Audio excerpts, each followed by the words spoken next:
ଏଇଟା ଦେଖନ୍ତୁ, ଏଇଟା ଆପଣଙ୍କର କଣ କହୁଥିବେ? ଆମର ଏଠି ଏଟାକୁ କାନ୍ଦିଆ ଖଟା କମଳା କହନ୍ତି। ୟାକୁ ଗୋଟେ ଦେଖନ୍ତୁ ଏଠି ତିଆରି କରି ଖାଇବା। ଏଠି ଦେଖନ୍ତୁ ରସୁଣ ଅଛି, ଏଠି ଲୁଣ ଟିକେ ରହିଛି, ଏଠି ଜିରା ଲଙ୍କା ଗୁଣ୍ଡ ଆଉ ଗୋଟେ କଞ୍ଚା ଲଙ୍କା। ଆକୁ କଣ କରିବା ନା ଆକୁ ଛଡେଇଦବା, ଚୋପା ଛଡେଇଦବା, ପାଖୁଡା ପାଖୁଡା କରିଦବା। ଏଠି ଏଠି ପାଖୁଡା ଏଇଟା ହେଇଗଲା,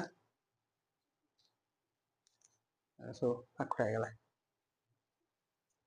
ଏଇଟା ଗୋଟେ ହେଇଗଲା। ଏଇଟା ରସୁଣ ଟାକୁ ଆଧରେ ଜଳିଦବା। ଏଇଟା ଦଳା ଗୋଟେ ରସୁଣ ଚକଟା, ବାବା କେତେ ଟାଣ ଚକଟା ହେଇଗଲା। ତାପରେ ଏଇଟା ଟିକେ ଭଲ କି ଚକଟି ଦବା। ତାପରେ ଏଠି ଲୁଣ ଅଛି, ଲୁଣ ଚକଟି ଦବା।